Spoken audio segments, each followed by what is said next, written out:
29 ऑगस्टला कसा डाव टाकतो बघा, ठरलेलं आरक्षण द्या अन्यथा विधानसभेला उमेदवार पाडू, मनोज जरांगेंचा सरकारला थेट इशारा। जरांगे 7 ऑगस्टला उपोषण सोडतील, प्रकाश आंबेडकरांचा जरांगेंच्या उपोषणाबाबत मोठा दावा। जागा वाटपावर तिन्ही पक्ष एकत्र बसून निर्णय घेणार, विधानसभा जागा वाटपाबाबत शरद पवारांचं विधान।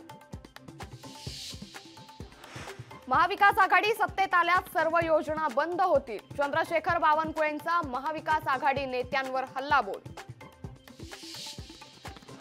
महायुतीतील तिन्ही पक्षांनी एकमेकांविरोधात बोलणं टाळावं, शिवसेना प्रवक्ते अरुण सावंतांचा मित्रपक्षांना सल्ला। मुंबईला अदानी सिटी करण्याचा भाजपचा डाव, सरकार अदानी सिटी करून मुंबईची तिजोरी मोकळी करणार, उद्धव ठाकरेंचे राज्य सरकारवर ताशेरे। राष्ट्रवादी अजित पवार गटाच्या अतुल बेनकेंनी घेतली शरद पवारांची भेट, अतुल बेनके राष्ट्रवादी शरद पवार पक्षाच्या वाटेवर असल्याची जोरदार चर्चा।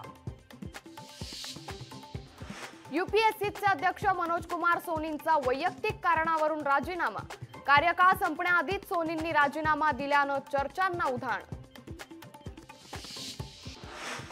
जळगावात एमआयएमचं धरणे आंदोलन, विशाळगड हिंसाचाराच्या निषेधार्थ शिवतीर्थ मैदानावर आंदोलन।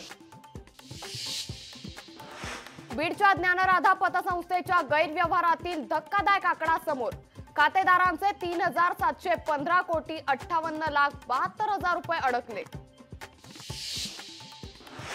यवतमाळमध्ये शिक्षक भरतीसाठी जिल्हाधिकारी कार्यालयासमोर मोर्चा, शिक्षक आणि शिक्षकेतर कर्मचाऱ्यांची रिक्त पदं भरण्याची ही मागणी।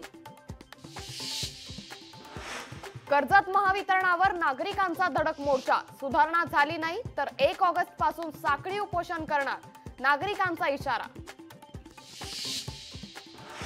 मुंबईकरांसाठी आनंदाची बातमी, मुंबईला पाणी पुरवठा करणारा पहिला तलाव भरला, 7 तलावांपैकी तुळशी तलाव ओव्हरफ्लो। सांगलीतील कृष्णा आणि वारणा नदीच्या पाणी पातळीत वाढ, वारणा नदीवरील बंधारा पाण्याखाली, नागरिकांना सतर्कतेचा इशारा। चंद्रपूर जिल्ह्यात पावसाची संततधार सुरूच, ब्रह्मपुरी सिंदेवाहीत पावसाचा जोर अधिक, इरई धरणात पाण्याची आवक वाढली। गोंदिया जिल्ह्यात पावसाची दमदार हजेरी, केशोरी चिचोली मार्गावरील पर्यायी रस्ता पाण्याखाली, पर्यायी रस्ता बंद झाल्यानं शाळेत जाणाऱ्या विद्यार्थ्यांना फटका। वर्ध्यात मुसळधार पावसाचा सर्वसामान्यांना फटका, वर्ध्याच्या बोरगाव मेघे परिसरात पूरसदृश्य परिस्थिती।